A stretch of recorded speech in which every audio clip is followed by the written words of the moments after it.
जय गुरुदेव। हाँ जी, तो हम आयुर्वेद की बात करने वाले हैं। तो पहले तो आयुर्वेद शब्द क्या है उसको थोड़ा समझ लेते हैं। आयुर्वेद यानी कि आयु और वेद, ये दो शब्द जोड़ के शब्द बना है। तो आयु और वेद, आयु यानी कि अपना जीवन, तो ये चार तरह से जिया जाता है। आयु चार तरह से है, एक सुख आयु है, दुख आयु है, हित आयु है और अहित आयु है। इन चारों का जो वर्णन है जिस शास्त्र के अंदर, उसको आयुर्वेद कहते हैं। तो हित आयु क्या है? तो हित आयु का मतलब है कि हम अपने इस शरीर को स्वस्थ रखें, यानी कि शरीर के अंदर कुछ बीमारियां हमें न हो, हमारा मन काफी प्रफुल्लित हो, हम इस शरीर और मन से वैसे कुछ कार्य करें कि जो समाज उपयोगी हो, हमारे पास जो धन है उसको समाज में उपयोगी बनाए, ज्ञान है दूसरों को बांटते रहे, काम क्रोध मोह ये जो सारे विचार है, ये जो सारी भावनाएं है, उसको कैसे अपने आप संभाले हम रखें। तो इसका जिसमें वर्णन है वो है हित आयु, और इसके जो अपोजिट है वो है अहित आयु। सुख आयु और दुख आयु ये हमें वैसे ही समझ में आएगा कि जिसमें सुख की अनुभूति और एक में दुख की अनुभूति होती है। तो ये चार तरह से आयु का वर्णन है जिस शास्त्र के अंदर, उसका नाम आयुर्वेद है। तो हम सब लोग चाहते ही है कि हम सुख आयु से ही गुजरे, दुख आयु हमारे साथ न जुड़े।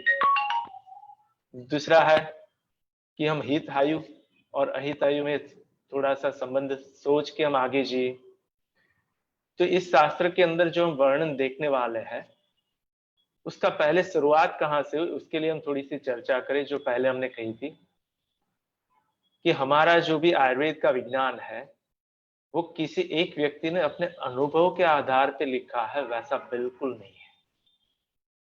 कि ये जो आयुर्वेद का ज्ञान है वो ब्रह्मा जी ने याद किया, ऐसा शास्त्रों में लिखा गया है कि ब्रह्मा श्रुत्वा, यानी कि ब्रह्मा जी ने ध्यानस्थ अवस्था में वो सारे जो भी श्लोक थे वो सुने और दक्ष प्रजापति को ये ज्ञान धरोहर के तौर पे आगे बढ़ाया। वहां से धीरे धीरे इंद्र के पास पहुंचा, इंद्र के पास से लेके धीरे धीरे ऋषि मुनियों की जो परंपरा हुई उसके पास वो पहुंचा। लेकिन ये ज्ञान तो पहले तो ब्रह्मलोक में ही था, स्वर्ग में था, तो पृथ्वी लोक पर इसकी जरूरत क्या हुई?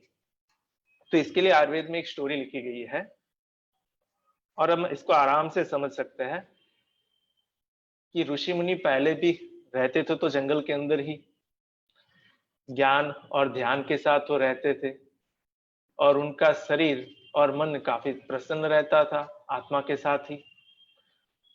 लेकिन वो जब ज्ञान देने के लिए जब समाज की ओर आते थे तब किसी सेवक के यहाँ पर रुकते थे, किसी भक्त के यहाँ पर रुकते थे और उनको जो भोजन के तौर पे, प्रसाद के तौर पे, ऋषि मुनियों को प्रसाद के तौर पे दिया जाता था तो वो भोजन वो आरोपते थे।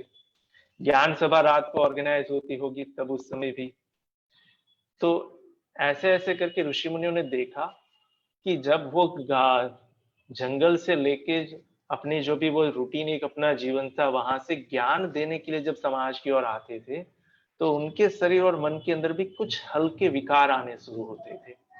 वापिस जब अपने यहाँ पर चले जाते थे तब वापिस सब सेटल हो जाता था। तब थॉट सब ऋषि मुनियों के अंदर कहीं ना कहीं उठा कि हमारा कुछ थोड़ा सा बिगड़ने से हमें मन पर इतना प्रभाव हो रहा है, शरीर पर इतना प्रभाव हो रहा है। तो जो आम मानस है जो समाज के अंदर ही 12 महीना जी रहा है, पूरा जीवन वहां पर ही जीवित गुजारते हैं, तो उनके शरीर और मन के ऊपर उनका क्या प्रभाव होता होगा।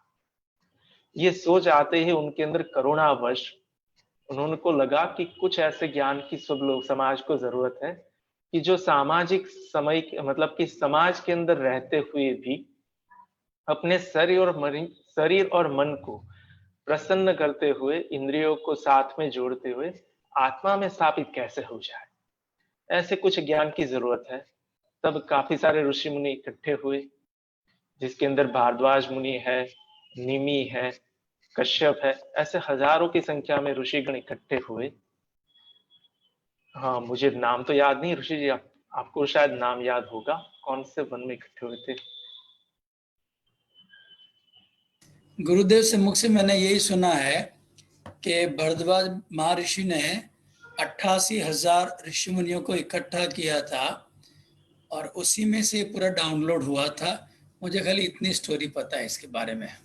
हाँ जी, तो 88,000 ऋषि मुनि, ये फिगर देखते ही लगेगा कि काफी सारे ऋषि मुनियों का एक साथ में यज्ञ हुआ, सब ध्यानस्थ अवस्था में बैठे, और उनमें से एक प्रमुख ऋषि के तौर पे बाकी सारे ऋषि ध्यानस्थ अवस्था में थे, और भारद्वाज ऋषि ने, वो जब बोलते गए बाकी सारे ऋषि ध्यानस्थ अवस्था में, तो लिखना शुरू किया, और आयुर्वेद का ज्ञान पृथ्वी पर इस तरह से अवतरित हुआ। तो ये पूरी ऋषि परंपरा से अभी तक ये ज्ञान चला आ रहा है। बीच में कहीं ना कहीं किसी कारणवश कुछ ज्ञान लुप्त हुए, तो फिर से कोई ऋषि मुनियों ने डायरेक्टली वो कनेक्शन कनेक्ट किया और फिर से वो लिख डाला। तो जैसे आज जो चरक संहिता अवेलेबल है, तो उसके कोई भी अध्याय खत्म होता है तो वहां पर लिखा है कि चरक संस्कृत दृढ़बल प्रति संस्कृत, यानी कि चरक ने जो ज्ञान को लिखा था, उस ज्ञान को दृढ़बल ने फिर से लिखा। तो उस ज्ञान को लिखने की जरूरत फिर से इसलिए हुई क्योंकि वो जो कुछ अध्याय थे वो किसी कारण से बीच में लुप्त हुए। तब दृढ़बल थे, वो परम शिव भक्त थे, तो उन्होंने ध्यानस्थ अवस्था में फिर से वही सारा ज्ञान जो चरक संहिता में चरक ऋषि ने लिखा था, वही फिर से शब्द शब्द, एक शब्द न आगे न पीछे, वैसे दावे के साथ उन्होंने फिर से लिख दिया। मतलब ये ज्ञान पूरा शाश्वत है, पहले था, अभी है और आगे भी रहेगा। इस ज्ञान के अंदर कोई बदलाव न हुआ था, न हो सकता है। तो ऐसे शाश्वत ज्ञान को हम सुनने के लिए आज हम सब लोग इकट्ठा हुए हैं, और मुझे सौभाग्य मिला है आप सब लोगों के साथ में इसमें चर्चा करने के लिए। तो आप सबका मैं धन्यवादी हूँ। और अब हम इसके लिए आगे बढ़े। तो आयुर्वेद के जो ज्ञान जो ऋषि मुनियों को मिला, उसके मुख्यत्वे 8 अंग कहे जाते हैं। तो उसमें है कि काय चिकित्सा। काय चिकित्सा यानी कि जो आज हम देखें तो जो चेस्ट फिजिशियन है, जो भी फिजिशियन है, हाँ, वो सारे जो भी डिसीज को क्योर करते हैं, उसकी जो ब्रांच है उसको कहा जाता है कि काय चिकित्सा। जो नॉर्मली हमारे कोष्ठ यानी कि जो इंटरनल ऑर्गन है, हमारा हार्ट है, लीवर है, फेफड़े है, आते हैं, इन सब का जो निदान और ट्रीटमेंट जो करते हैं, उस चिकित्सा के ज्ञान को काय चिकित्सा कहते हैं। उसके बाद है बाल चिकित्सा, यानी कि बच्चे जो भी है, जो बाल्यावस्था में है, उनकी बॉडी के अंदर जो भी रोग होते हैं, उसका जो समाधान हो, उसको कहा जाता है बाल चिकित्सा। उसके बाद है ग्रह चिकित्सा। तो ये ग्रह जो हमें 7 ग्रह और 2 और जो नजर आते हैं, राहु और केतु, वो भी कनेक्टेड है। दूसरा, आयुर्वेद के हिसाब से कुछ भूत विज्ञान भी लिखा गया है, उसके अंदर काफी सारे नक्षत्रों का भी रेफरेंस है। कुछ योनिया वैसी है कि जो विजिबल नहीं है, लेकिन हम पर वो हावी होकर जरूर कुछ काम करती है। इसके साथ हम कनेक्टेड थोड़ा सा वायरस और बैक्टीरिया को भी साथ में कर सकते हैं। ये बहुत ही बड़ा है ग्रह विज्ञान। काय बाल ग्रह। उसके बाद है शालाक्य उद्वांग चिकित्सा, यानी कि गले के ऊपर जो भी पार्ट है, जिसके अंदर अपने दांत है, होस्ट है, अपने नासिका है, अपनी आंखें है, पूरा सिर है, तो ये जो सारे ऑर्गन है, उसके रिलेटेड जो एक अलग से डिवीजन है, उसका नाम है उद्वांग चिकित्सा, यानी कि शालाक्य तंत्र। उसके बाद है शल्य चिकित्सा। शल्य चिकित्सा यानी कि जिस तरह की जो सर्जरी पहले होती थी, उसी प्रिंसिपल से आज भी सर्जरी हो रही है। प्रिंसिपल में अभी भी कोई भी सुधार नहीं किया गया है, क्योंकि वही सारे प्रिंसिपल है। इंस्ट्रूमेंट जो भी सुश्रुत संहिता में बताया गया है, उसी नौकीले, उसी तरह के सारे इंस्ट्रूमेंट अभी भी एलोपैथी साइंस में इस्तेमाल किए जाते हैं। पहले के जमाने में प्लास्टिक सर्जरी से लेके ओपन ब्रेन सर्जरी तक के प्रिंसिपल आयुर्वेद में लिखे गए, और पहले ये सर्जरियां होती भी थी। तो शल्य विज्ञान भी है। उसके बाद है अगध तंत्र, यानी कि किसी भी तरह का विष, चाहे वो सांप से हो, चाहे बिच्छू से हो, चाहे वो मच्छर से, जो हमें आज हम देखे जाए तो मच्छर से जो हमें सारे डिसीज होते हैं, जैसे मलेरिया है, डेंगू है, तो एक तरह का उनकी बॉडी का टॉक्सिन है जो अपनी बॉडी में इंसर्ट होकर बाद में वो बुखार के तौर पे हमारे शरीर पे हावी होता है। कुछ विष वैसे है कि जो धातुओं से जनरेट होते हैं, कुछ चीजें जो हम खाते हैं उनमें से बॉडी खुद अपना एक डिसीज जहर बनाता है। तो ये जो सारे अगध तंत्र, यानी कि पूरा विष का एक तंत्र है। जैसे आज हम कहते हैं कि फूड पॉइजनिंग हो जाना, कि कुछ वैसी चीजें साथ में इकट्ठा करके खा ली, तो जिससे आंतों में गड़बड़ होगी और लूज मोशन और वॉमिटिंग होगी। तो इसका भी पूरा एक विज्ञान है। उसके बाद है कि अपनी जो भी रसायन चिकित्सा, यानी कि हमारी एजिंग के साथ भी, हमारी एज भले ही बढ़ती जाए, शरीर की उम्र बढ़े, लेकिन हम फिर भी युवा दिखें। आज सब लोगों के मन के अंदर यही है कि हमारे शरीर के अंदर हड्डियां जो है बुढ़ापे की ओर आगे न बढ़े, वो युवावस्था में टिकी रहे। तो उसका भी पूरा एक विज्ञान है। और अंत में है जरा वाजीकरण तंत्र, यानी कि जो भी सेक्सुअली डिसीज जो कहे जाते हैं, उसका भी एक पूरा विज्ञान है। तो ये 8 अंग जो पूरे हैं कि जिसके अंदर पूरा समस्त आयुर्वेद जुड़ा हुआ है। तो ये आयुर्वेद का प्रयोजन जो है बहुत ही सरल है कि स्वस्थस्य स्वास्थ्यस्य रक्षणम आतुरस्य विकार प्रसंज, यानी कि क्या, कि जो स्वस्थ है वो स्थ में स्थापित रह जाए, आतुरस्य विकार प्रसंज, यानी कि जो कुछ विकार से ग्रसित हो चुके हैं, जिसके शरीर और मन के स्तर पे कुछ विकार आए हैं, उसको कुछ ऐसी इच्छा हो कि मैं फिर से स्व में स्थापित हो, उनके लिए ये आयुर्वेद का प्रयोजन है पूरा। तो ये जो ज्ञान है उसके अंदर पहले तो स्वस्थ की बात है। तो स्वस्थ है ये कैसे पता चलेगा, तो स्वस्थ की डेफिनेशन क्या है, तो उसके लिए हम 3 शब्द यहाँ पर आप सब लोगों को मनोमंथन करने के लिए कह रहे, आधे मिनट का हम समय जरूर देंगे।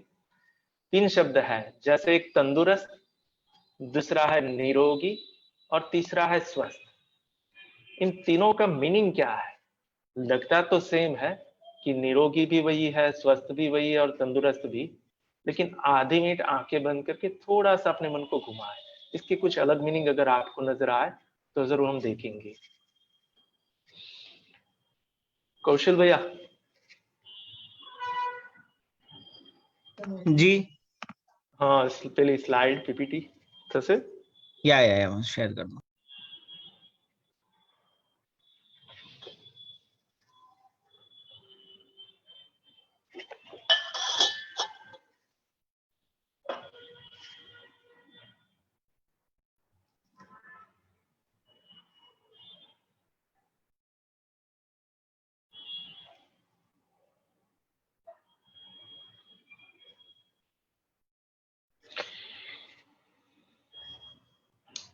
तो सब लोगों ने थोड़ा सोच लिया होगा, तब तक ये देख लेते हैं आयुर्वेद की उत्पत्ति।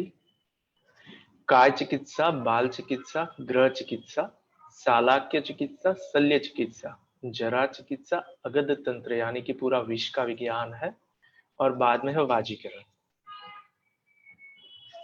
ये 8 अंग है जिसकी ये फोटो है। हाँ, स्वास्थ्य की परिभाषा तो ये 3 शब्द है, तंदुरुस्त, निरोगी और स्वस्थ। ऋषि जी, यहाँ पर मेरी कुछ गलती हो तो आप मुझे मार्गदर्शन कर सकते हैं। मैंने अपने हिसाब से जो भी डाउनलोड हुआ वो कहा है। तंदुरुस्त यानी कि तन से दूरस्थ, मतलब कि हमारा जो बाहर जो शरीर दिख रहा है वो मस्त दिखे, जैसे कोई जिम में बंदा जाता है, फिट एंड फाइन फिगर दिखता है, मसल्स मजबूत दिखते हैं, उसको हम तंदुरुस्त कह सकते हैं। दूसरा है निरोगी, जो हम सब लोग नॉर्मली समझते हैं कि जो रोग से परे है वो, लेकिन मुझे थोड़ा अलग थोड़ा सा क्लिक हुआ तो मैंने लिखा है कि निरंतर, यानी कि सदा जो योग के रास्ते पे है, कि निरंतर योगी जो है वो। और अंत में है स्वस्थ, यानी कि स्व में जो स्थापित हो चुका है वो व्यक्ति। तो ये यात्रा है तंदुरुस्त से लेके स्वस्थ की ओर। ऋषि जी, इसमें आप कुछ कहोगे, कुछ बदलने लायक हो तो? हाँ, तंदुरुस्त जो मैं समझता हूँ, मेरी जो है, तंदुरुस्त मतलब जो शरीर से थोड़ा, उसका शरीर एकदम मजबूत है, शरीर लचकीला है, शरीर स्थिर रह सकता है, ये हो गया तंदुरुस्त। निरोगी का जैसे आपने कहा बहुत सुंदर गया, निरंतर सदा योगी, मतलब जिसका मन हमेशा वर्तमान में रहता हो, या और स्वस्थ मतलब जिसकी चेतना स्व में अस्त है, जो प्रेजेंस को फील कर सकता है भीतर भी और बाहर भी, वो हो गया स्व में स्थापित, मतलब स्व में अस्त, स्वस्थ। तो एक शरीर अपना मजबूत, लचकीला और स्थिर, दूसरा है मन वर्तमान में, तीसरा जिसकी चेतना प्रेजेंस को अनुभव कर सके भीतर भी और बाहर भी। ये मेरा मेरा अंडरस्टैंडिंग है। हाँ जी। तो ये हम नॉर्मली जो देखे समाज की ओर, तो हम सब लोग तंदुरुस्त की ओर ही आगे बढ़ने के लिए अभी सब लोग सोच रहे हैं कि हमारा शरीर कुछ मजबूत हो जाए, लचीला हो जाए।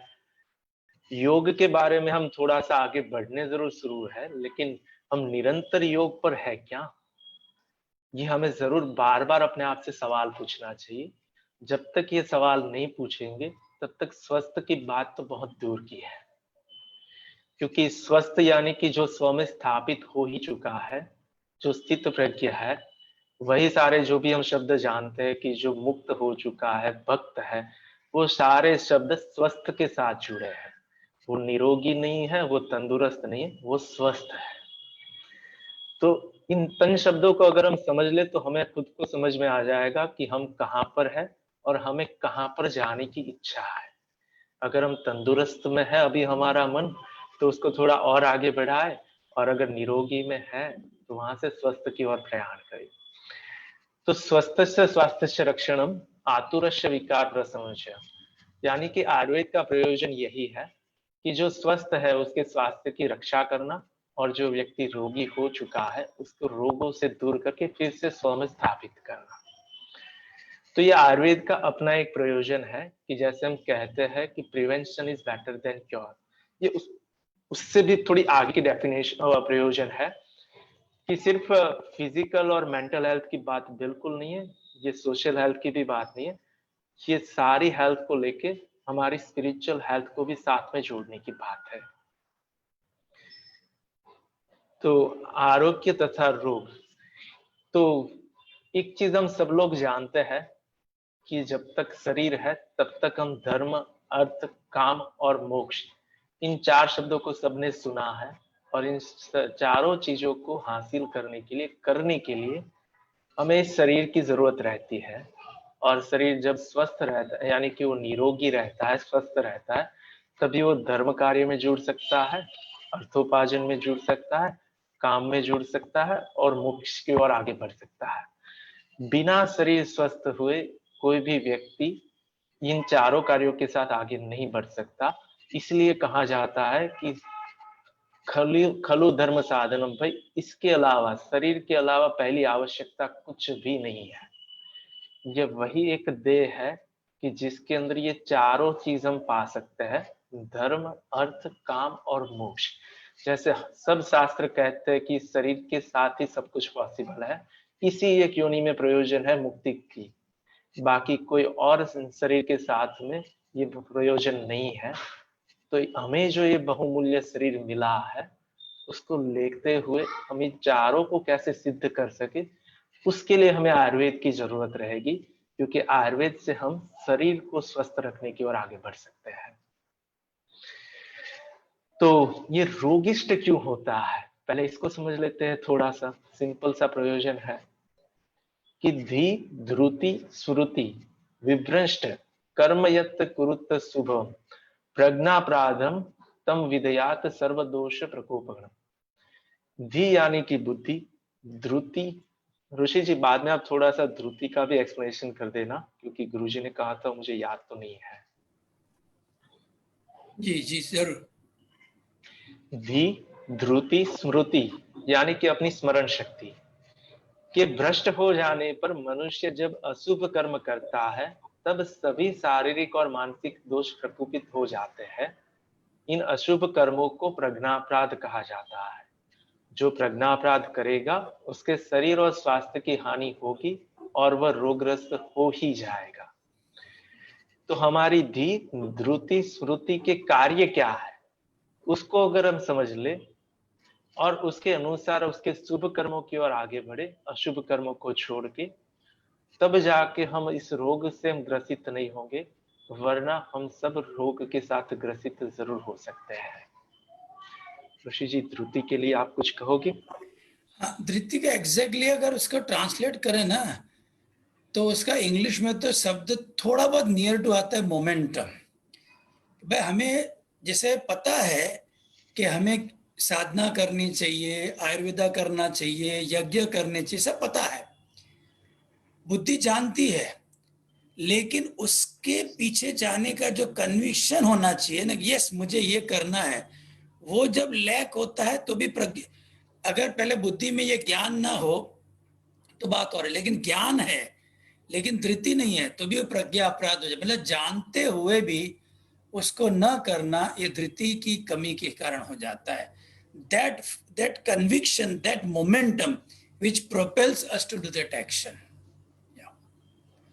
ऋषि जी के क्या हाँ, एक जैसे सर्दियों की सीजन, पता है कि साधना मेरे लिए अच्छी है, लेकिन वो रजाई से या ब्लैंकेट से बाहर निकलने में वो जो उत्साहपूर्ण बाहर निकलना चाहिए, वो कमी के कारण भी वो ऐसा ढीला पड़ जाता है।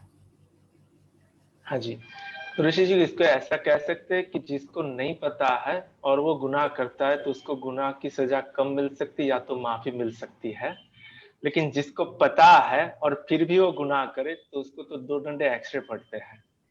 अष्टावक्र गीता में गुरुजी ने कहा है कि जो एक ब्रह्मज्ञानी का ज्ञान का उल्लंघन करता है उसको दुख डबल होता है। एक तो दुख आता है, वो तो उसका दुख आता है, दूसरा उसको पश्चाताप होता है कि मेरे को रास्ता पता था और मैंने नहीं किया।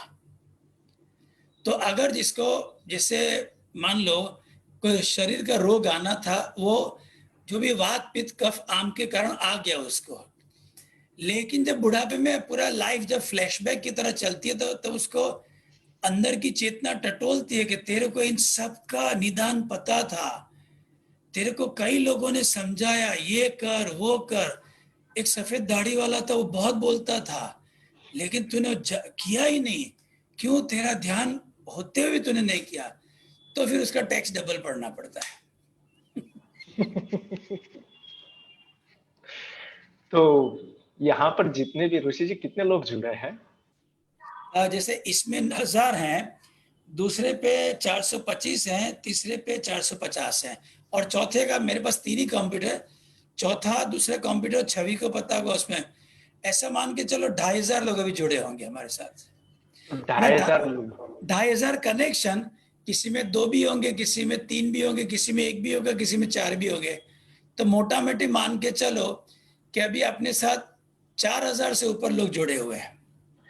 तो 4000 लोग जो ये ज्ञान को सुन रहे हैं और 2 दिन आगे सुनने वाले हैं, थोड़े सजग हो जाए, क्योंकि एक ज्ञान को जी लिया तो ठीक है, तो स्वस्थ की ओर आगे बढ़ेंगे, वरना 2 डंडी पड़ेगी।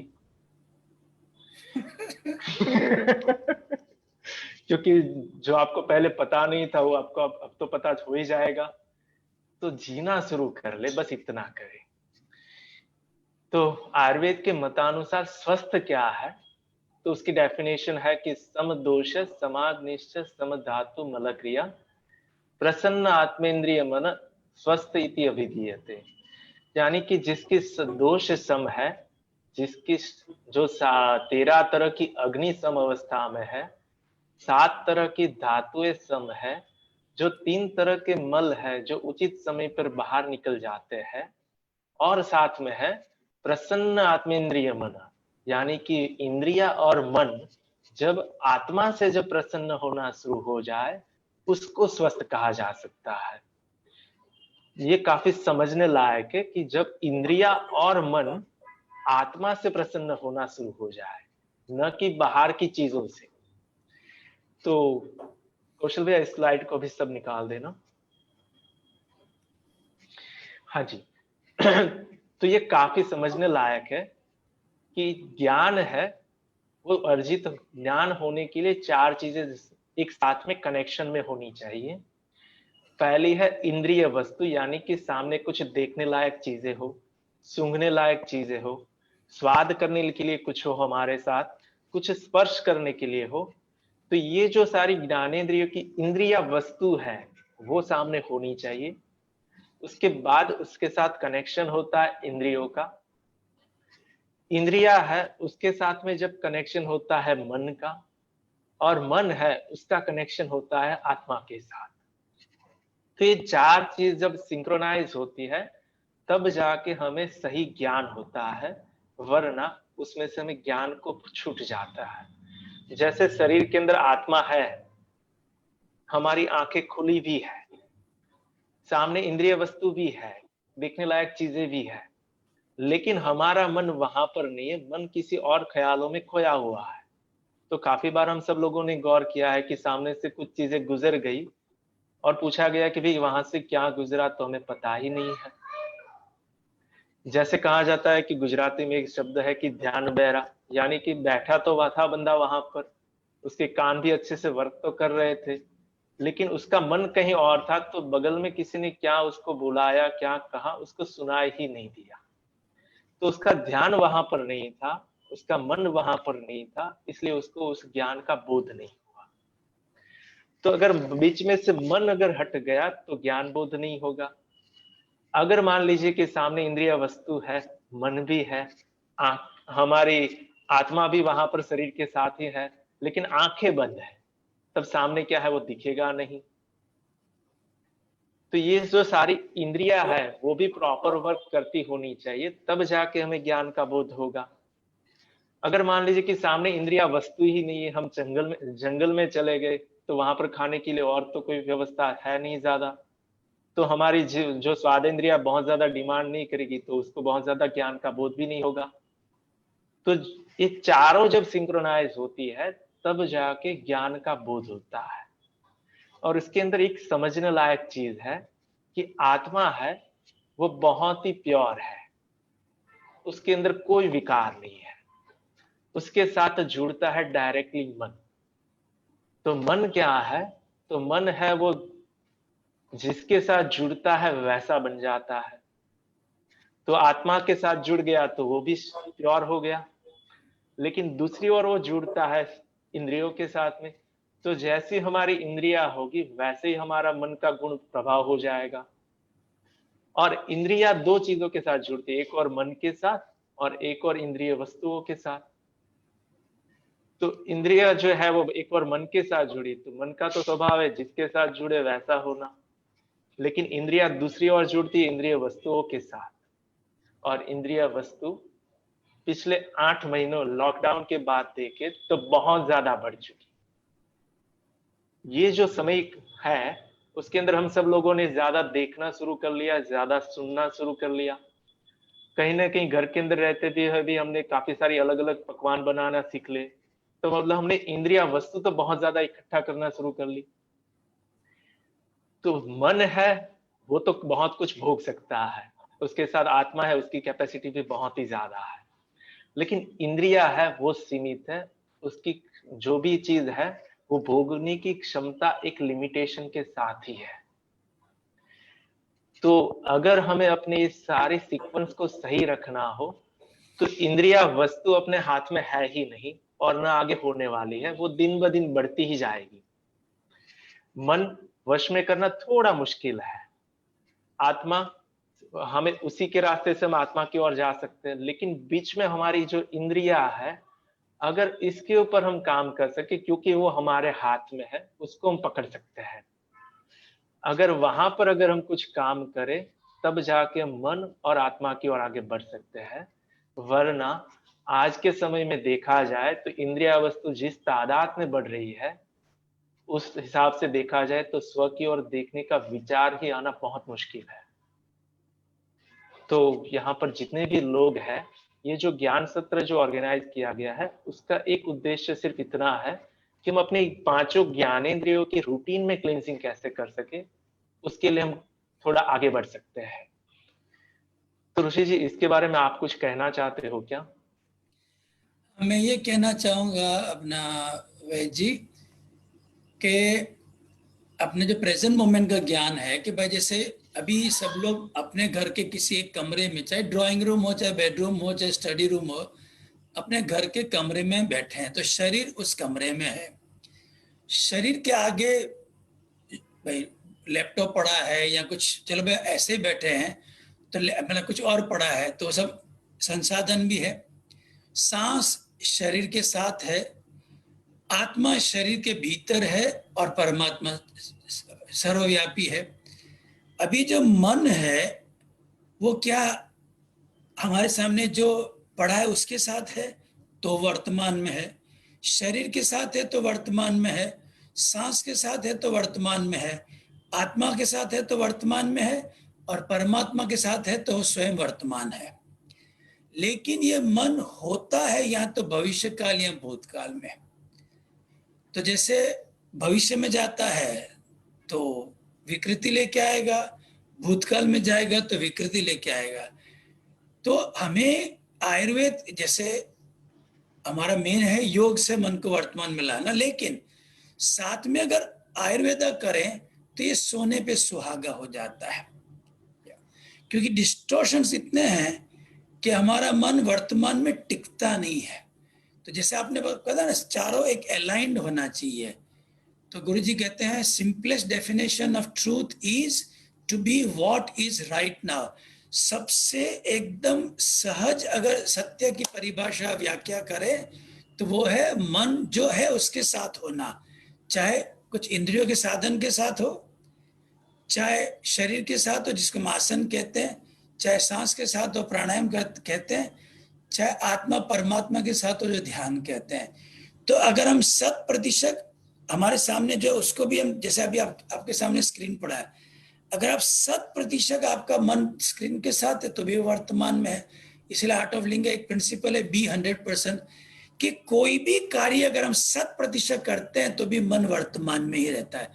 अर्थात खाली शरीर से कार्य नहीं होना चाहिए, उसमें मन और उसमें हमारा हृदय तीनों उसमें जुड़ना चाहिए, तो वो भी हमारा वर्तमान क्षण हो जाता है। तो जैसे आपने बताया आयुर्वेद से रहना वर्तमान में ही है, उसके प्रयोजन जो करने पड़े करके मन को वर्तमान में रखना है। या वैद जी। जी, तो ऋषि जी ने काफी अच्छे से बताया। हम थोड़ा और आगे बढ़े उससे पहले दो चीज हम देख लेते हैं कि रोग के कारण मुख्य क्या है। तो 3 मुख्य कारण है, उसके 3 डिवीजन है और उसकी 3 अलग से चिकित्सा है। जैसे कोई रोग होता है वो आधि भौतिक रहता है, कोई है वो आधि दैविक है, और कुछ है वो आध्यात्मिक डिसीज भी है, और कुछ 3 उपाय भी है इसके साथ में रिलेटेड। तो एक है कि भाई युक्ति उपाश्रय प्रयोजन किया जाए, मतलब कि डॉक्टर अपनी खुद की बुद्धि लगाए, तर्क करे कि इस भोजन से नहीं तो इस आहार विहार से, इस आहार विहार से नहीं हुआ तो कुछ औषधियों से, कुछ औषधियों से नहीं हुआ तो कुछ पंचकर्म से, पंचकर्म से नहीं हुआ तो कुछ सर्जरी से। तो ये कुछ न कुछ युक्तियां लगाई जाती है मेडिकल फील्ड के अंदर, तो उसको कहा जाता है युक्ति प्रयोजन, युक्ति उपाश्रय। दूसरा है देव उपाश्रय, यानी कि देवताओं की उपासना की जाए, छोटे बड़े यज्ञ किए जाए, ग्रहों के जो भी नंग है उसकी कुछ पूजा की जाए, ग्रहों की कुछ उपचार किए जाए। ये जो सारे विधि विधान है वो देवोपाश्रय में है। और अंत जो उपाय है जो है सत्वावज चिकित्सा, यानी कि जो सत्व से भी थोड़ा हमें और आगे ले जाए, यानी कि मन रहे ही नहीं, क्योंकि मन के भी 3 गुण है। जैसे शरीर के अंदर जो दोष है सत्व वात पित्त कफ, वैसे ही मन के भी 3 अपने गुण है, सत्व रजस तमस। अगर मन है तब तो परमात्मा की अनुभूति, अगर डिसॉल्व हो गया तो मन नहीं है। अगर मन अपना खुद अस्तित्व रख रहा है तो स्व में पूरा स्थापित नहीं हुआ है। तो मन के तीनों गुणों से जब ऊपर हो जाए उसको कहा जाता है सत्वावज चिकित्सा, यानी कि सत्व से भी जो हमें परे ले जाए। तो गुरुजी ने जो भी हमें ज्ञान दिया है वो सारे जो उपाय है वो सत्वावज चिकित्सा के हैं। जो भी हम यज्ञ विधि विधान करते हैं वो काफी कुछ उनमें से कुछ है जो सत्वावज चिकित्सा से भी जुड़े हैं, और काफी बाकी सारे जो है वो देवोपाश्रय के साथ जुड़े हैं। और आयुर्वेद के अंदर जो भी सारा कुछ है, जो भी आहार विहार दिनचर्या औषधिया पंचकर्म सर्जरी, ये सारा कुछ जो भी ज्ञान है वो युक्ति उपाश्रय है। तो थोड़ा सा ऋषि जी आप देवोपाश्रय के बारे में, कुछ ग्रहों के बारे में कुछ कहोगे? जी, जैसे आपने जैसे बताया कि आयुर्वेद में सबसे पहला है आहार से अपने आप को ठीक करना, आहार से नहीं हो तो विहार से, विहार से ना हो तो औषधियों से, औषधियों से ना हो तो पंचकर्मा, और पंचकर्मा से ना हो तो शैल्य चिकित्सा। ये आपने पहला बताया जो युक्ति से, एक तर्क से एक वेदाचार्य आपको धीरे धीरे ठीक कर लेता है। दूसरा है मतलब वो है हमारे स्थूल शरीर, और हमारे स्थूल शरीर में जो प्राणमय कोश है जिसको हम कहते हैं चेतन मन, उसको ठीक करना है। लेकिन कुछ रोग होते हैं जो हमारे मनोमय कोश से आते हैं, मतलब पिछले जन्मों के आते हैं, या मतलब इमीडिएट पिछला जन्म। तो उसको ठीक करने के लिए जैसे आपने बताया किसी देव की उपासना करनी पड़ती है, हो सकता है वो नवग्रह हो सकता है वो कुछ धन्वंतरी देवता से हो सकता है वो अष्टलक्ष्मी देवी से हो सकता है।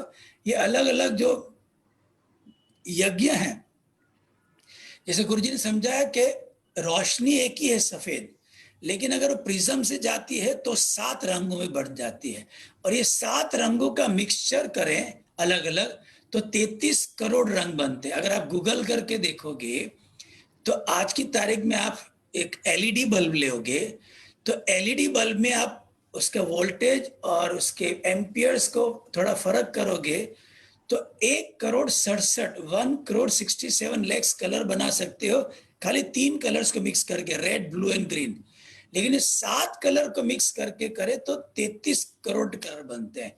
तो कभी कभी हमारे चेतना में कुछ ऐसे तरंगे होती हैं, वो अगर पहले वाले 5 उपाय जो चिकित्सा के उससे नहीं होता है तो अगला पड़ाव आता है कि हम उसको किसी न किसी यज्ञ के द्वारा करें। और हम में से कई लोग इसमें अच्छे से पार्टिसिपेट कर रहे हैं और उनके सुबह में साधना के समय बाद में एक्सपीरियंस शेयरिंग करते हैं तो उनके बहुत सारे प्रॉब्लम्स जीवन के सॉल्व हो गए। क्योंकि जैसे आपने शुरुआती बताया कि आयुर्वेद क्या तरंगों का ज्ञान है। जब जीवन ही अपने आप में तरंग है तो उसका उपचार भी तरंग ही होगा। तो ये अलग अलग यज्ञों से ये हो जाता है। लेकिन अगर वो तकलीफ विज्ञान में कोश आती है तो उसके लिए फिर ध्यान करके समाधिग्रस्त होना बहुत जरूरी है। या तो उसके लिए जैसे मैं एडवोकेट करता हूं कि साल में 4 एडवांस कोर्स क्यों करना चाहिए, क्योंकि हम सहज करते हैं तो धीरे धीरे मनोमय विज्ञानमय कोश में से डेटा लाके डिलीट करते हैं। लेकिन अगर साल में 4 एडवांस कोर्स करें और गुरुजी के गाइडेंस में हम जब हॉलो एंड एम्प्टी करते हैं तो ये हमारा मनोमय कोश और विज्ञानमय कोश भी क्लियर होता है, इसलिए हमें आनंदमय कोश अनुभव होता है। तो रोग है चेतन मन, दैट इज प्राणमय कोश, अचेतन मन मनोमय कोश, और अवचेतन मन विज्ञानमय कोश। तो एक है अपने प्राणमय कोश को ठीक करना, दूसरा है मनोमय, और तीसरा इवन विज्ञानमय कोश को। तो आपने जैसे बताया ना कि सत्व के परे, तो सत्व के परे क्या है? तुरीय अवस्था, रजस, तमस, रजस, सत्व, और चौथी अवस्था तुरीय अवस्था। तुरीय अवस्था में हमारी चेतना इतनी एक्सपैंड हो जाती है कि हम आनंदमय कोश, विज्ञानमय कोश का परे का कोश भी अनुभव कर सकते हैं। तो जितनी देर इसका अनुभव करते हैं उतनी देर हमारे कर्मस डिलीट होते जाते हैं। तो 4 एडवांस कोर्स करते हैं तो उतनी तादाद में हमारे मनोमय, विज्ञानमय कोश, प्राणमय कोश में से कर्म डिलीट होते हैं। तो ये तो ऐसा है कि जैसे अभी मेरे पास आपको वैसे आपको मैसेज करना हो तो मेरा फोन वाईफाई से या डेटा से कनेक्ट होना चाहिए तो ही मैं मैसेज भेज पाऊंगा। नहीं तो मैं तो वैसे हम विज्ञान में आनंदमय कोश से कितना टाइम जुड़े रहते हैं उतना टाइम हम मैसेज भेज सकते, हमारी प्रार्थना करते, उसका सुनवाई होती है, कर्म करते हैं। तो जितना अच्छे से हम साल में 4 एडवांस कोर्स करें उतना जीवन में हमारा ज्यादा फर्क पड़ता है। और इसीलिए मैं कहता हूं ये इन्वेस्टमेंट है, ये एक्सपेंडिचर नहीं है।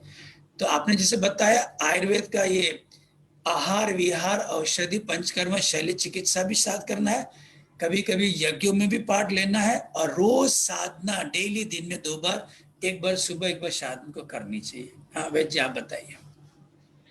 हाँ ऋषि जी, कुछ मैं भी एकादश होमों में जुड़ा हुआ हूँ। मैं जब से मेरा अनुभव शेयर करूं तो जब से मैं आर्ट ऑफ लिविंग में जुड़ा 2008 से, तब से मुझे जितनी बार भी रुद्र पूजा के संकल्प के लिए मौका मिला तो शायद मैंने वो मौका छोड़ा होगा। चाहे वो पहले तो सूरत में प्रेजेंट में शिवरात्रि पर, या तो फिर हम अपने अगस्त मास में, श्रावण मास में होती थी, तब मैं नॉर्मली संकल्प के साथ जुड़ जाता था। बाद में जैसे जैसे मैं उस पाथ पे आगे बढ़ा तो वैसे वैसे समझ में आने लगा कि मेरे भोजन के अंदर बहुत ज्यादा कुछ देखभाल कभी होती है, कभी नहीं होती थी। फिर भी मेरा शरीर जो पहले कुछ बीमार रहता था, इस संकल्प के साथ जुड़ने से काफी सारे डिसीज वैसे ही मेरे शरीर के क्योर होने लगे। ये मेरा पर्सनली अनुभव रहा। उसके बाद मैंने प्रिसिजन में लिखना भी शुरू किया कि भाई आपको यज्ञ में संकल्प लेना चाहिए, और बाद में जिन लोगों ने उस संकल्प के साथ जुड़े उनके फिजिकल डिसीज और मेंटली जो प्रॉब्लम थे वो काफी सारे जो दवाई से क्योर नहीं होते थे, मैं साल भर उनकी ट्रीटमेंट करता रहता था, फिर भी क्योर नहीं होते थे, वो संकल्प लेने से वैसे ही काफी तुरंत ही छूट गए। ये मेरा पर्सनली अनुभव रहा। दूसरा, जैसे मैं नाड़ी विज्ञान जानता हूँ तो नाड़ी परीक्षण के लिए आप मुझे काफी बार कहते हो कि जैसे संकल्प में पूजा पाठ में हम बैठे थे तो संकल्प लेते ही, सिर्फ संकल्प अभी तो छोड़ा था, पूरा यज्ञ भी कंडक्ट नहीं हुआ था और उस व्यक्ति की नाड़ी वहां पर ही सम हो चुकी थी। ऐसे मैंने काफी सारे लोगों की नाड़ी देखी है। तो मैं कहूंगा कि जो पहले के जो 5 प्रयोजन है वो जरूर अपनाएं। मैं खुद आयुर्वेद चिकित्सक हूँ, मैं अपनी दुकान बंद करने के लिए ही सोच रहा हूँ, लेकिन क्योंकि भाई बीमार को रोज कैसे हम देख सके, तो भाई ये जो उपाय है उसके साथ जुड़ना, जैसे ऋषि जी ने कहा कि ये इन्वेस्टमेंट है। सच में मैं कहूं कि मेरा तो अनुभव यही रहा है कि औषधियां जो खाने में जो बोरियत है वो वैसे मैं नहीं कह रहा हूं कि तुरंत ही छोड़ दे, लेकिन ऐसे जो आगे के 2 प्रयोजन है अगर आपको थोड़ा सा भी रुचि नहीं है तो रुचि जगाए और उसके साथ जुड़ते रहे, क्योंकि यही 2 रास्ते हैं कि जो आपको कम समय में ज्यादा बेनिफिट दे सकते हैं। ऋषि जी, आपने बीच में शायद सेशन के अंदर कहा था कि कुछ ग्रहों के रिलेटेड अलग अलग हम होमाज ऑर्गेनाइज के लिए करने के लिए सोच रहे थे। हाँ, जैसे गुरुदेव ने बताया है कि हमारे मन पर 5 चीजों का असर पड़ता है। या सबसे पहला है भोजन का। वो तो वैद्य जी आपसे पूछ के हर एक व्यक्ति एकदम बिल्कुल उसको परफेक्टली सेट राइट कर सकता है। दूसरा हमारे मन पे असर है संगत का। वो व्यक्ति अपना थोड़ा सा बुद्धि का सदुपयोग करे तो समझ सकता है कि जिस संगत में आपकी इच्छाएं बढ़ जाए, आपके अंदर की तरंगें बढ़ जाए, आपकी महत्वाकांक्षाएं बढ़ जाए, वो कुसंगत है। जिस संगत में बैठने से आपका मन स्थिर हो जाए, आपका मन शांत हो जाए, आपका मन प्रसन्न हो जाए, वह सुसंगत है। तो वो तब हर एक व्यक्ति अपने बुद्धि से देख सकता है कि कौन सी सुसंगत है, कौन सी कुसंगत है। तीसरा है जगह का। वो भी अपने अनुभव से देख सकता है बुद्धि से कि भाई इस जगह पे मेरा मन ज्यादा बेचैन हो जाता है, विचलित हो जाता है, तो यहाँ से मुझे चले जाना चाहिए। तो भोजन का, संगत का और जगह का व्यक्ति खुद के बुद्धि के सदुपयोग से ठीक कर सकता है। लेकिन जो ग्रहों से और 5वां कर्मों से हमारे मन पे प्रभाव आता है वो अपनी बुद्धि से नहीं, उसको किसी के मार्गदर्शन से उस रास्ते पे चलने से होता है। तो जो कर्मों का है वो तो आसन करने से, प्राणायाम करने से, सुदर्शन क्रिया करने से, ध्यान से ठीक होता है। वो ग्रहों का भी इससे होता है। लेकिन इसमें अगर स्पीड लानी हो तो यज्ञ करना पड़ता है। तो आप सबको कल्याण के लिए ऐसे मन में बैठा था, एक बार विचार आया कि क्यों ना एक बार हर एक व्यक्ति, जैसे साल में 4 ही दिन ऐसे हैं जब राहु केतु पॉजिटिव होते हैं, वो है वसंत पंचमी, आषाढ़ी बीज, अक्षय तृतीयम और दशहरा। और इसमें भी सभी ग्रह पॉजिटिव है, नेसेसरी नहीं है, लेकिन राहु केतु पॉजिटिव होते हैं। अर्थात इन दिनों के सिवाय कोई भी कहीं भी जन्म को ले तो राहु केतु जनरली नेगेटिव मिलते हैं, उसके साथ कुछ और। तो कोई भी व्यक्ति के अंदर कोई कोई कोई कोई ग्रह कोई कमजोर होता है, कोई नेगेटिव होता है। अभी अलग अलग उपाय करे, इससे अच्छे मैंने एक विचार आया तो उस पर मैंने वीडीएस डिपार्टमेंट से बात किया, उन्होंने मेरे को सहमति भी दे दी। उसको अपने 25 तारीख से लॉन्च भी कर रहे हैं। तो 25 तारीख को एक तो गीता जयंती है और मोक्ष कारक एकादशी भी है, मोक्षादि एकादशी भी है। बहुत ही शुभ दिन है, शुक्रवार का दिन है। तो उस दिन अपने एक हफ्ते के लिए साप्ताहिक नवग्रह बल अभिवृद्धि होमा की पूरी एक 7 दिन की सीरीज शुरू करेंगे। तो शुक्रवार को करेंगे शुक्र और केतु के लिए यज्ञ, शनिवार को शनि, रविवार को सूर्य, सोमवार को चंद्र का, मंगलवार को मंगल का, बुधवार को बुध का और गुरुवार को गुरु और राहु का। ये एक ही 7 दिन की सीरीज होगी, इसलिए इसका नाम दिया साप्ताहिक नवग्रह बल अभिवृद्धि होमा। या तो हमारा जो भी ग्रह अगर नेगेटिव है तो इसमें इन यज्ञों में पार्टिसिपेट करके ध्यान करके इसको हम पॉजिटिव बना देंगे। पॉजिटिव बना देंगे तो उसको और पॉजिटिव है तो उसको और पॉजिटिव बना देंगे, और अच्छा प्लेसमेंट है तो वो ऑलमोस्ट एक एक्सॉल्टेड, जिसको हम कहते हैं ना एक्सॉल्टेड को उच्च का, या ऐसा फल हमको देगा। तो एक बार सबको इसका अनुभव जरूर करना चाहिए। इसकी ज्यादा डिटेल्स मैं आपको पावर पॉइंट के साथ कल दूंगा, थोड़ा परसों दूंगा। या ये जो आपके लिए जो सेशन है ऑर्गेनाइज किया है वो प्योरली आयुर्वेदा ही है, लेकिन आयुर्वेदा का ही एक ब्रांच एस्ट्रोलॉजी है। ये जो आज का सेशन है वो प्योरली आयुर्वेदा ही है, लेकिन आयुर्वेदा का ही एक भाग है एस्ट्रोलॉजी। या क्योंकि जो सेकंड जो उपचार बताया है वो ज्यादा ग्रहों से रिलेटेड है। उसमें जैसे अगर शनि की महादशा हो तो शनि की महादशा 19 साल चलती है। अभी 19 साल तक औषधि लेने का कमिटमेंट बहुत विरलों के अंदर होता है। कितने लोग मेरी बात से सहमत हो? आपको पहली बात तो 19 साल तक हर महीने 2 महीने नाड़ी परीक्षा कराना, और वैद्य जी आपको जो प्रिस्क्रिप्शन दे उस आधार पर औषधि लेना। औषधि तो फिर भी ले सकते हो, अगर काढ़े लेने पड़े तो काढ़े का स्वाद से ही लगता है कि ओम नमः शिवाय। कई काढ़े ऐसे होते हैं। फिर अगर आपके लिए पंचकर्मा कराना पड़े तो पंचकर्मा थोड़ा इकोनॉमिकली एक्सपेंसिव भी पड़ता है। तो उसके लिए सबसे सरल है कि ये ग्रहों से जो हमको इफेक्ट आता है वो हम अगर यज्ञ करें और एक बार अनुभव करना है। जैसे आपने 25 दिसंबर से 31 दिसंबर का ये 7 दिन का अनुभव किया, मैं आपको विश्वास दिलाता हूं, मेरे इतने सालों का, एक बार करोगे ना आप इसको बोलोगे कि ऋषि जी आप इसको हर महीने एक बार करिए, आप इसको हर, क्योंकि वो जो आपका जो ट्रिबुलेंट समय है जिसमें एकदम मन विचलित है, वो अगर सहजता से चला जाए, और खास करके अभी जब हमारा बृहस्पति गुरु मकर राशि में है, सूर्य कमजोर है, मंगल कमजोर है, उस पर राहु की दृष्टि है, तो आप तो जो लोग साधना में जुड़े उनको पता नहीं चलता है, लेकिन आप अपने रिश्तेदारों से दोस्तों से पूछोगे तो उनका मन बड़ा हिला हुआ है। कितने लोग मेरी बात से सहमत हो? हम तो गुरुदेव की कृपा से सब बचे हुए हैं, लेकिन उसको और अच्छे से अपना बचाव कर सके इसलिए एक बार इसमें आप भाग लीजिएगा। कल इसका डिटेल में एक्सप्लेनेशन दूंगा मैं आपको, और फिर देखिएगा। और एक उसके पहले 3 प्रकार के प्रमाण होते हैं, 3 टाइप्स ऑफ प्रूफ। एक है अगम प्रमाण जो शास्त्रों में लिखा हुआ है, जैसे वैद्य जी अभी हमें क्या बता रहे हैं कि आयुर्वेद शास्त्र में ये लिखा हुआ है, ये हो गया अगम प्रमाण। इस कलयुग में इंसान की बुद्धि इतनी ज्यादा चलती है कि जनरली बहुत विरलों को अगम प्रमाण पे विश्वास होता है।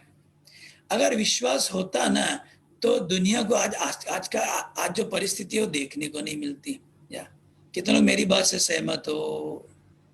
SP Singh ji, very good. दूसरा है अनुमान प्रमाण। जिसने अनुभव किया है वो जब कहता है तो उस व्यक्ति के अनुभव का अनुमान लगा के उसमें पार्टिसिपेट करना। तो अभी जो मैं आपको बता रहा हूं वो है अनुमान प्रमाण। किसी ने अनुभव किया है उसके अनुभव पर श्रद्धा रख के एक बार पार्टिसिपेट करना। ये अनुमान प्रमाण पे आप काम कर लोगे तो आपको गारंटी प्रत्यक्ष प्रमाण मिल जाएगा, आपका खुद का। भाई अगम प्रमाण को आप नेगेट कर सकते हो, अनुमान प्रमाण को नेगेट कर सकते हो, अपने प्रत्यक्ष प्रमाण को कैसे कहोगे कि आपको फायदा मिला है तो बोलो नहीं मुझे फायदा नहीं मिला है, वो तो होगा ही नहीं। तो एक बार इस होमा की श्रृंखला शाप 1 हफ्ते के लिए है, एक बार पार्टिसिपेट करके देखना और फिर हम बात करेंगे। मुझे विश्वास है कि पहले इस दिसंबर महीने में जितने लोग जुड़ेंगे ना उससे दुगने जनवरी में हो जाएंगे, उससे और दुगने फरवरी में हो जाएंगे, ये मेरा आत्मविश्वास कहता है। हाँ वैद्य जी आप बताइए। हाँ ऋषि जी, तो जो मैंने पहले कहा कि मेरी जो यज्ञ में रुचि बढ़ी, उसके पीछे का रीजन भी यही था कि पहले मुझे हर साल कहीं ना कहीं मलेरिया की कुछ ना कुछ बुखार आते थे, हर साल में एक बार कहीं ना कहीं पिटाई होती थी। तो जब मैंने रुद्र पूजा के संकल्प के साथ जुड़ने लगा, जो आयुर्वेद शास्त्र में लिखा है कि किसी भी स्तर का बुखार हो, वहां पर रुद्र की उपासना की जाए तो वहां से आपको तुरंत मुक्ति मिल सकती है। तो मुझे अब मौका मिला कि रुद्र पूजा के संकल्प के साथ जुड़े। तो जैसे मैंने 1 साल 2 साल के लिए वो संकल्प लेना शुरू किया, तो उससे मुझे बुखार आना ही छूट गया। जो टेम्परेचर कभी आता था, कभी दवाई की जरूरत पड़ जाती थी, वो बाद में नौबत ही नहीं आई। इस साल बाद में मुझे थोड़े से सिम्टम्स, मुझे 2 दिन के लिए सिम्टम्स आए थे बुखार के, लॉकडाउन के बाद में। तो उन दिनों में बेंगलोर आश्रम से ही वो संकल्प 1 महीने का शुरू हो चुका था। तो उसी दिन मैंने संकल्पा के साथ में जुड़ गया। दूसरे ही दिन मुझे वो टेम्परेचर, जो भी सारे सिम्टम्स थे, वो वहां से छूट गए थे।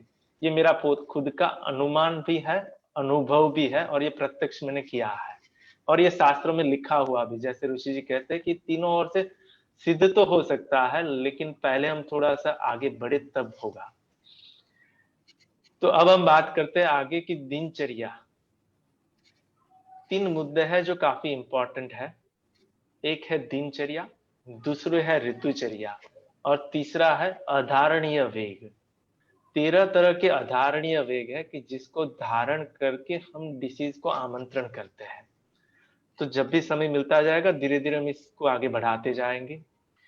तो बात करते हैं कि दिनचर्या, कि जो पूरे दिन में हमें क्या करना चाहिए, उसके बारे में जो पूरा शास्त्र में लिखा गया है, उसके बारे में हम चर्चा शुरू करें तो पहले तो ब्रह्म मुहूर्त में उठना चाहिए। ये सब लोगों ने सुना है कि ब्रह्म मुहूर्त में उठना चाहिए, लेकिन ब्रह्म मुहूर्त का समय एग्जैक्ट अंदाजन देखा जाए तो सूर्योदय से लेके 96 मिनट पहले का जो भी बीच का जो समय है, उसको ब्रह्म मुहूर्त कहते हैं। तो अभी मान लीजिए कि हमारा यहाँ पे सूर्योदय अभी 6 बजे अगर हो रहा है, तो 4:30 से पहले उठ जाना, ये ब्रह्म मुहूर्त के में उठने का समय है।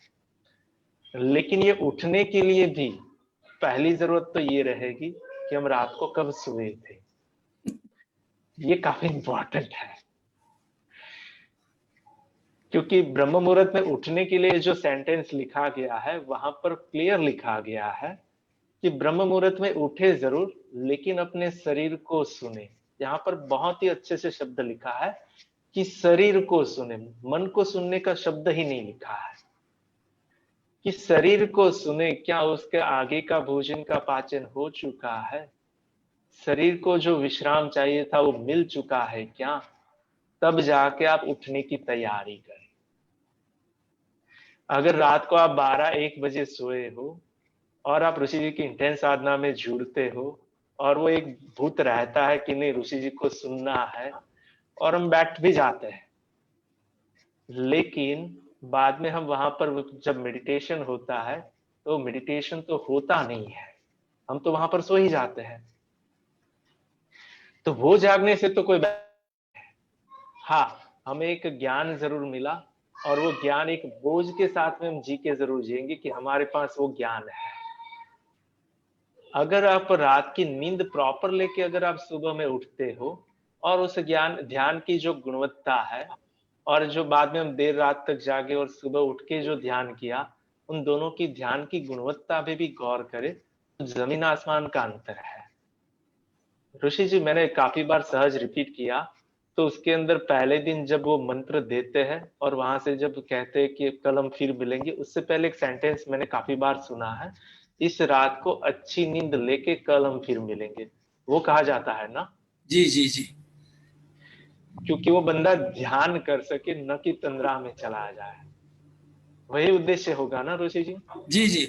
और नींद आ जाती है तो जो ध्यान का उद्देश्य है, दृष्टा को अनुभव करना, वो होते से अपना जो लास्ट जो था ना, स्वस्थ।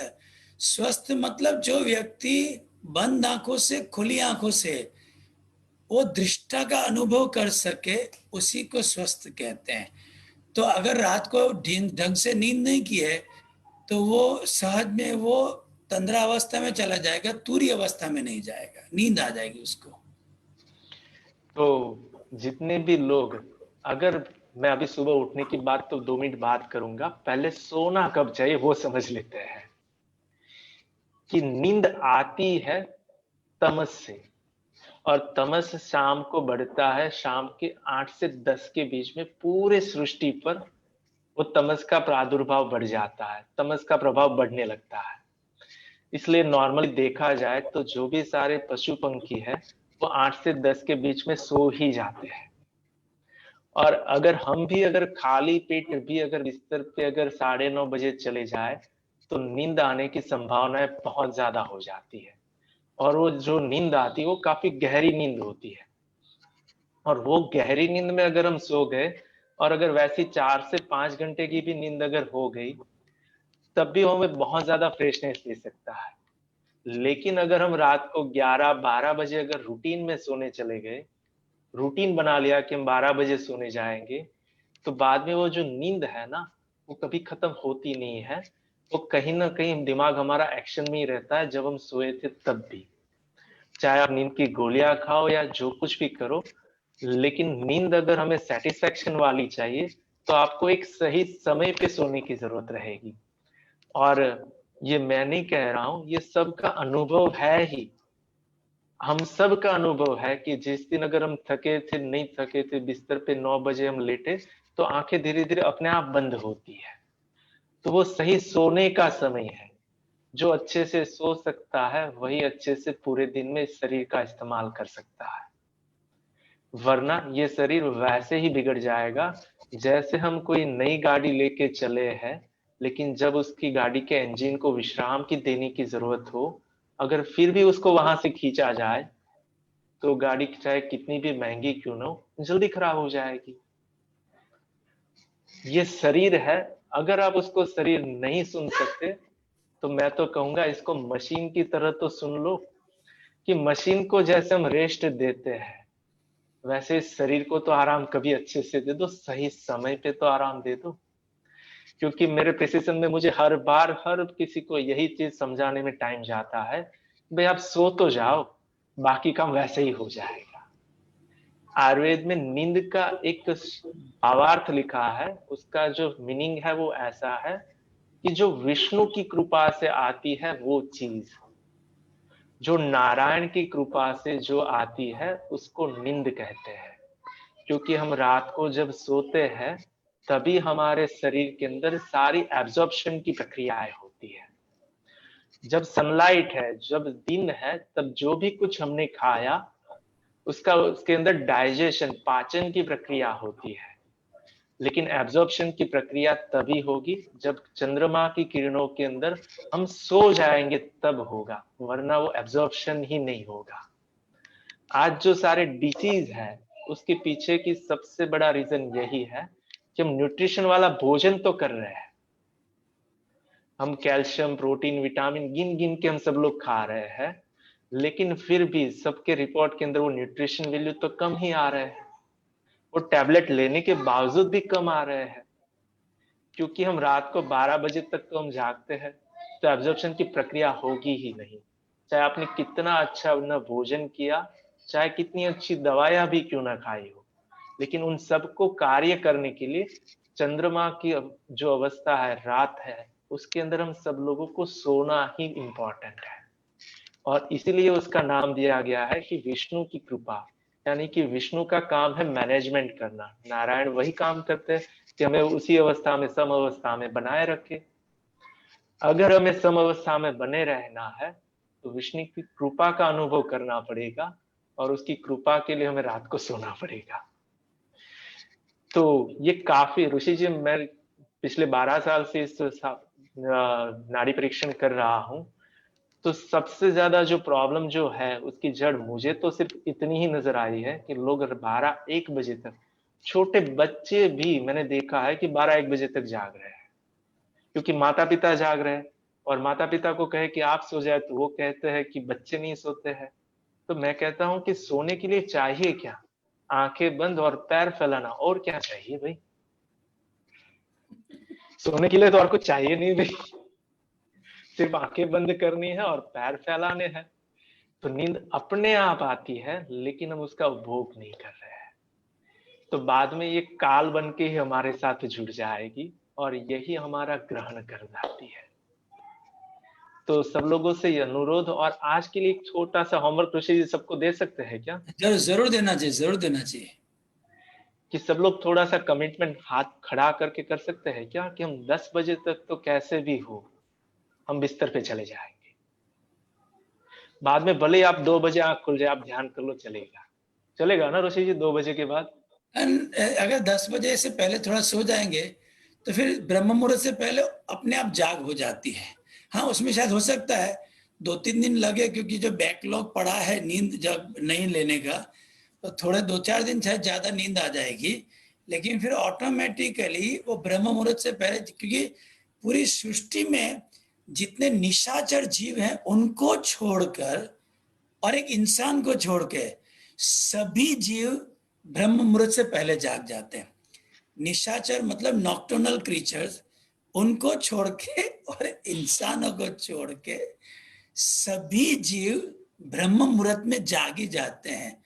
तो ये, और जैसा आपने बताया, हर पशु पक्षी निशाचर जो नहीं है उसके अलावा 8 से 10 में सो जाता है, क्योंकि उस समय जो आप आयुर्वेद के हिसाब जो कफ का समय है, तो कफ थोड़ा चढ़ता है तो तमस चढ़ता है, तो उसमें नींद आ जाती है।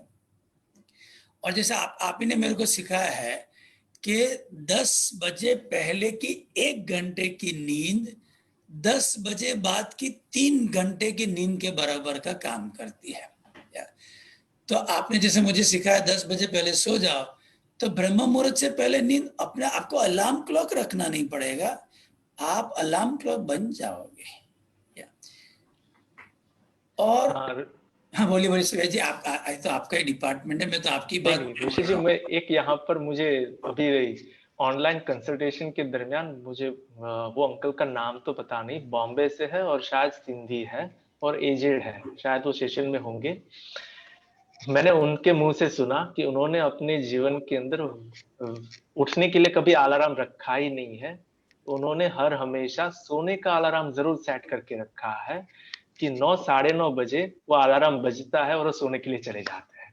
शायद वो हाँ, अभी सुन रहे होंगे, नहीं पता नहीं सो गए होंगे। नहीं नहीं नहीं, है वो, ये है ना, एसपी सिंह जी। हाँ जी, हाँ जी। या वो हैं, क्यों नहीं है, बिल्कुल है। नमस्कार एसपी सिंह जी।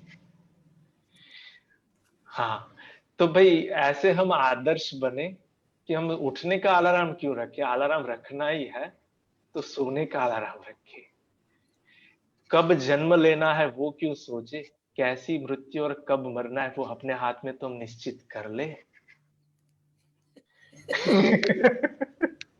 क्योंकि कब जैसे कहां पर जन्म लेना है वो बहुत ज्यादा अपने हाथ में नहीं सोचना है, तो हम ये सोच सकते हैं कि हम कैसे मरे, कहां पर मरे। तो मृत्यु ही है कि हम सोने जाए, तो छोटी ही मृत्यु है तो रोज हम डिजाइन करें। ब्यूटीफुल। तो सब लोग कमिटमेंट कर सकते हैं क्या ऋषि जी? कई लोग सोच रहे हैं तो वैद जी का भी सेशन बंद करना पड़ेगा, क्योंकि 10 में 10 ही है। हाँ जी, तो हम 10 बजे तो बंद ही कर देंगे। हाँ, एक चीज है कि जो व्यापार के लिए भी अगर देर से जागते हैं, अगर कुछ मौज मस्ती के लिए भी देर तक जागते हैं, तो मैं बहुत प्यार से कहता हूं कि आप जितने पैसे कमा रहे हो, हम जैसे डॉक्टर आपके सारे पैसे आपको पूछेंगे भी नहीं, आपके घर से ले जाएंगे। एक फूटी कौड़ी आपके घर पे रहने नहीं देंगे, ये हम दावे के साथ कह सकते हैं। एक फूटी कौड़ी आपके घर पे नहीं छोड़ेंगे। इतना तो समझ लो कि आप पैसे किसके लिए कमा रहे हो, डॉक्टर को देने के लिए क्या? इतनी मेहनत क्यों कर रहे हो? पैसे वह उतने कमाए, उस हिसाब से कमाए कि उसका उपभोग आप खुद कर सके, और उसका उपभोग करने के लिए सो तो जाए। और ब्रह्म मुहूर्त में तो अपने आप हम उठ जाएंगे, और उठते ही अगर कॉल आता है 1 नंबर का या 2 नंबर का, तो वहां पर जरूर चले जाए, तो वहां पर जरूर चले जाए। फिर से कह रहे हैं, तो वहां पर जरूर चले जाए, उसको ना रोके। अगर उस कॉल का अनुभव नहीं हुआ है तो वहां पर जबरदस्ती जाके रेलगड्डी की राह ना देखे कि अब तो आ जा। क्योंकि वहां पर जो हम जोर लगाते हैं, वहां पर 10-15 मिनट का जो टाइम गवाते हैं कि अब तो आ जा, अब तो आ जा, वैसे करने की कोई जरूरत नहीं है। उसका यहाँ पर अलार्म बजता है कि भाई अब जाने का मन है, अब जाए, तो तुरंत वो आ जाता है। लेकिन अगर उसको रोका जाए तब भी बीमारियां है, और उसको जबरदस्ती प्रवाहित किया जाए तब भी जरूर बीमारियां है। मेरे ख्याल से 3 प्रकार के लोग मिलते हैं कि जिसको ये ब्रह्म मुहूर्त के अंदर 1 नंबर जाने का मन होता है। सबको होता है नॉर्मली 4:30 से 6 के बीच में।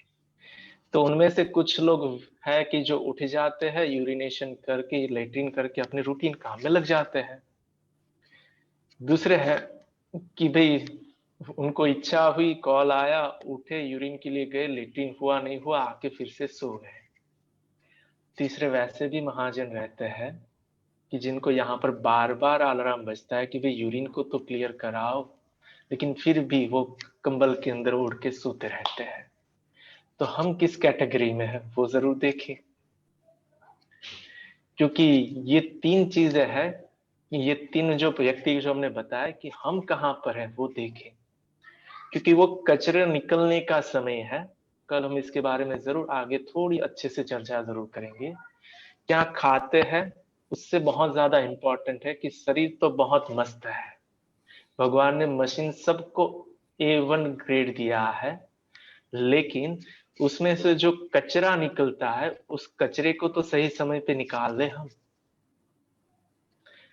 हम ऑयल कौन सा डालते हैं वो ठीक है, पेट्रोल कौन सा डालते हैं वो ठीक है, लेकिन उनमें से जब धुआं निकलता है उसको तो सही जगह पे और सही समय पे निकलने दे। अगर इतना कर लिया फिर भी ये मशीन ठीक रह सकता है। तो इसके साथ हम ऋषि जी, आप कुछ आगे कहना चाहो तो ठीक है, वरना हम कल आगे फिर बात करें। मैं ये कहना चाहूँगा, एक सेकेंड, बस ये कहना चाहूँगा कि आपको ज़रूर, मेरा आत्मविश्वास है कि सबको आज का सेशन बहुत ही अच्छा लगा होगा। कितने लोग एग्री करते हो कि आपको बहुत अपने खुद के बारे। तो आज मैं आपको आंकड़ा बता देता हूँ। आज टोटल 2546 कनेक्शंस लॉग्ड इन है, टोटल 2546। और इसको हम 1.5 की तरह भी गिने कि भाई एवरेज 1.5 होता हो, एक कहीं पे 2 है कहीं पे 1 है तो 1.5 भी गिने। तो आज करीबन 4000 से ऊपर लोगों ने इसका लाभ लिया है। तो अपने पास टोटल 5 जूम कनेक्शन हैं 1000 के। तो आज तो 2546 लॉग्ड इन थे। हमारे पास और 2454 अभी और हैं। तो अगर आप अपने जानकार मित्रों से, अपने दूसरे रिश्तेदारों से इसके बारे में कह सकें तो उनको भी आयुर्वेद की जानकारी मिलेगी। और आयुर्वेद के साथ आयुर्वेद कंप्लीट है, उसमें आध्यात्म भी है, सब कुछ है। तो यदि आप उनको इनवाइट करोगे, उनको लिंक भेज दिया, आपके पास तो है 4-5 लिंक, तो उनको प्रेरित करोगे तो वो लोग भी कल परसों अगर लॉगिन करके सुनेंगे तो जीवन में